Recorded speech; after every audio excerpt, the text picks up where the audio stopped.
Hello दोस्तों, स्वागत है आपका एक बार फिर से पिनेकल यूट्यूब चैनल पर। मेरा नाम है विशाल मांडवी और हमने फिजिक्स विषय को यहाँ पर पढ़ना शुरू करा था। उसी कड़ी को आज आगे बढ़ाते हुए मैं आपके सामने अगला वीडियो लेकर आया हूँ, जैसा कि हमने वादा करा था आपसे। आज हम जो विषय को पढ़ने वाले हैं, आज हम जिस टॉपिक को पढ़ने वाले हैं उसका नाम है क्या? मापन, मेज़रमेंट। बहुत ही बेसिक टॉपिक है और ये फिजिक्स के अंदर सबसे ज़्यादा ज़रूरी टॉपिक की गिनती में भी आता है। बार बार इससे कई सारे प्रश्न पूछ लिए जाते हैं और आप ये बिल्कुल नहीं समझ पाते हैं कि ये राशि जो है या ये मापन जो है ये किस हिसाब से आपको इसमें टिक लगाना, सही उत्तर को चूज़ करना है। आगे हम देखते हैं मापन जो वर्ड है इसकी पहले थोड़ी सी हम परिभाषा को समझेंगे। मापन का मतलब क्या होता है? सबसे पहली जो इसमें सबसे ज़रूरी चीज़ क्या है? भौतिक राशियाँ। मतलब कि आप क्या करेंगे, कोई भी ऐसी भौतिक राशि को लेंगे जिसका आप क्या क्या ज्ञात कर सकें। सबसे पहली बात, आप उसकी लेंथ को ज्ञात कर सकें, आप उसकी लंबाई को ज्ञात कर सकें, या आप उसका आयतन ज्ञात कर सकें, आप उसका वॉल्यूम ज्ञात कर सकें, आयतन ज्ञात कर सकें, या आप उसका क्षेत्रफल ज्ञात कर सकें। और एक और चौथी चीज़ जो है ये आप या उसका समय या द्रव्यमान आप उसका माप कर सकें।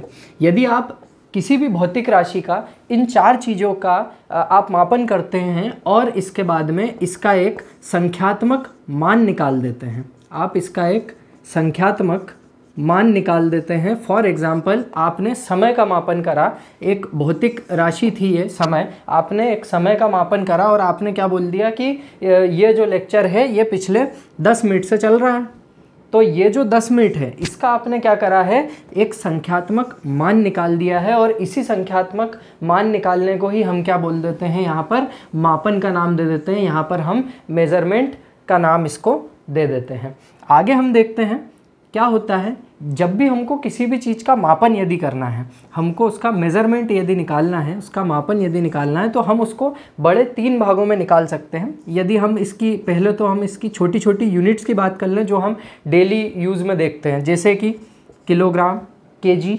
दूसरा लीटर वर्ड, आप कई सारे जो लिक्विड द्रव्य जो होता है इसको आप लीटर में ही नापते हैं, और दूरी जो होती है इसको आप कई सारी बार मीटर में ही नापते हैं। ये हुआ आपका क्या? मापन की एक छोटी सी डेफिनेशन। एक बार फिर से देखते हैं। मापन, मेज़रमेंट का मतलब क्या होता है? भौतिक राशियों की लंबाई, आयतन, क्षेत्रफल, समय, मतलब लेंथ, वॉल्यूम, उसका एरिया और उसका टाइम का दर्शाना। किसमें? संख्यात्मक मानों में दर्शाना। जैसे कि फॉर एग्जांपल अभी हमने देखा क्या कि मान लीजिए पिछले 10 मिनट से लेक्चर चल रहा है, तो ये जो 10 मिनट है ये क्या है? समय का संख्यात्मक मान है। इसी को आप क्या कहेंगे? मापन। और कुछ जो इकाइयां हैं उसको एग्जाम्पल के तौर पे यदि हम देखें तो क्या क्या होता है? किलोग्राम, केजी, लीटर और मीटर जो है ये इसकी इकाइयां होती है। आगे बढ़ते हैं। आगे हम देखते हैं अब कि ये जो भौतिक राशियां हैं, असल में ये जो फिजिकल क्वांटिटीज़ हैं, भौतिक राशियां जो हैं, इसका क्या मायना होता है? असल में जो भौतिक राशियां होती हैं, आप इसको बोल सकते हैं क्या? किसी भी पदार्थ का एक भौतिक गुण, उसका एक फिजिकल कैरेक्टरिस्टिक। ये क्या है इसका? Physical characteristic. भौतिक राशियां मतलब क्या? कि पदार्थ के वे भौतिक गुण जिसका आप क्या कर सकते हैं? मापन कर सकते हैं। फॉर एग्ज़ाम्पल, यदि मैं देखूँ ये पेन, अब इसका जो भौतिक गुण है क्या है?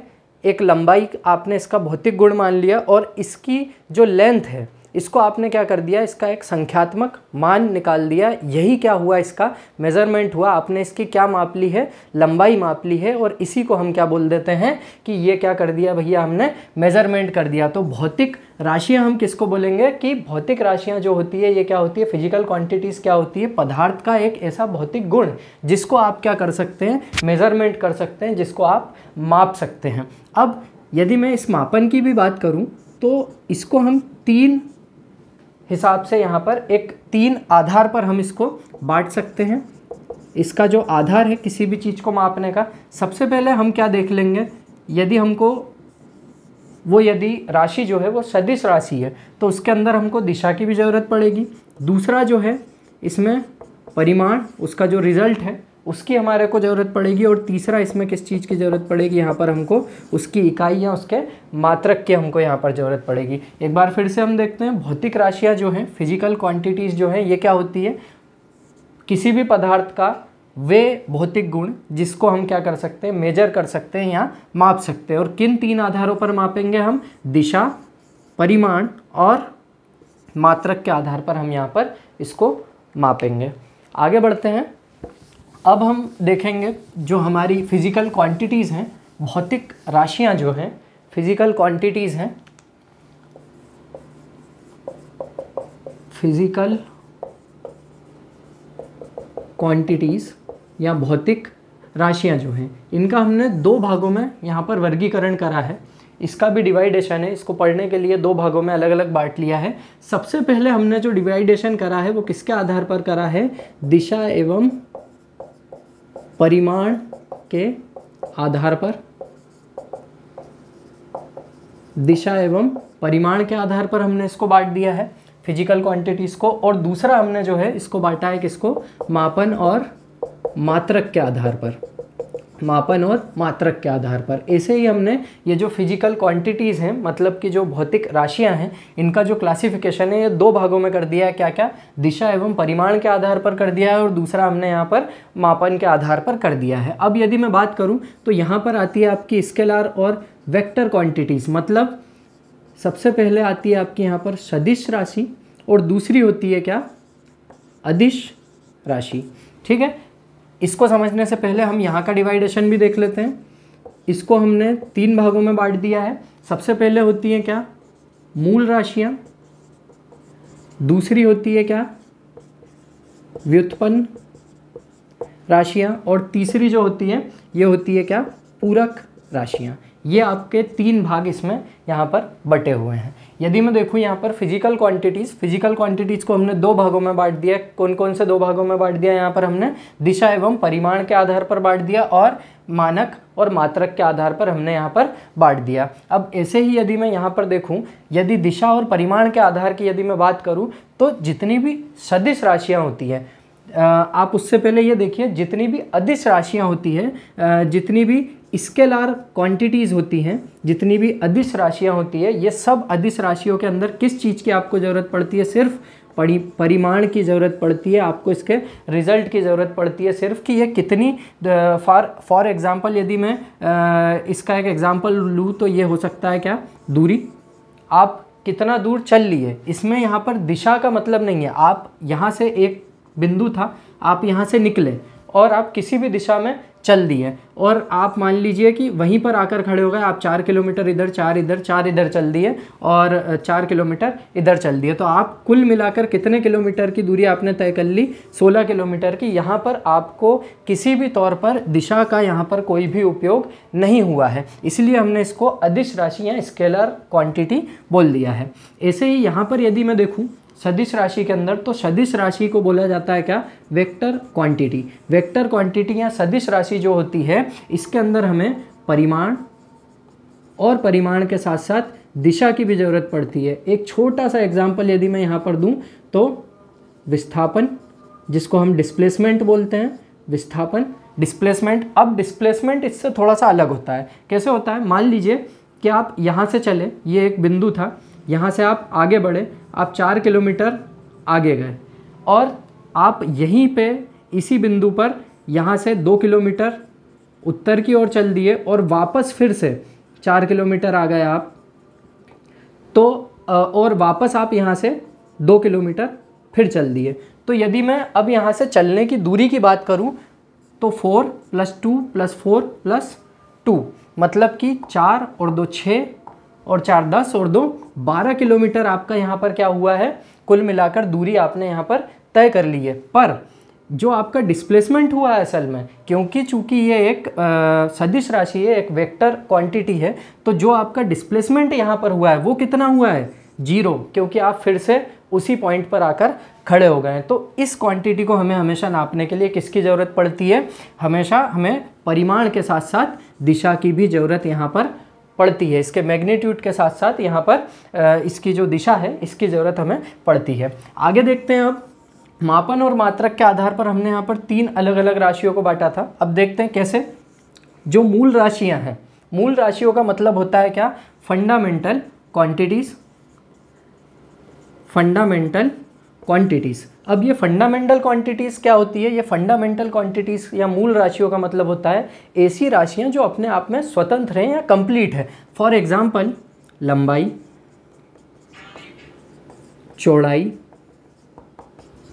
इसके साथ साथ समय, ये अपने आप में क्या है, कंप्लीट राशियां हैं। इसलिए हमने इन राशियों को क्या कह दिया है यहाँ पर कि ये कौन सी राशियां हैं, मूल राशियां हैं। इसके बाद दूसरे नंबर पर आती है क्या, व्युत्पन्न राशियां, मतलब डेराइव्ड क्वांटिटीज़। ये जो डेराइव्ड क्वांटिटीज़ होती है ये क्या चीज़ होती है, इसको थोड़ा सा ध्यान से समझिएगा। जैसे कि मैंने बात करी चाल, अब किसी की यदि चाल को आपको ज्ञात करना है तो आपको 2 चीज़ों की ज़रूरत पड़ने वाली है यहाँ पर, 2 राशियों की, समय बटे दूरी, कि कितना समय उसने और कितनी दूरी जो है वो कितने समय में इसने तय कर दी, तो ये क्या हो जाती है, इसकी चाल हो जाती है। फॉर एग्जांपल क्षेत्रफल की यदि मैं बात करूँ, आपको एक आयत का क्षेत्रफल निकालना है तो आपको लेंथ इंटू ब्रेथ, लंबाई गुणित चौड़ाई लेना पड़ेगा। तो कुल मिला के यहाँ पर बात ये हो रही है कि आपने क्या कर दिया है, 2 राशियों को आपस में इकट्ठा मिलाकर और एक कोई तीसरी नई राशि का यहाँ पर निर्माण कर लिया है। तो ये जो राशि है ये क्या है, डेराइव्ड राशि, डेराइव्ड क्वांटिटी या व्युत्पन्न राशि कहलाती है। अब इसका जो तीसरा भाग है वो क्या है, पूरक राशि, सप्लीमेंट्री, सप्लीमेंट्री क्वांटिटीज़।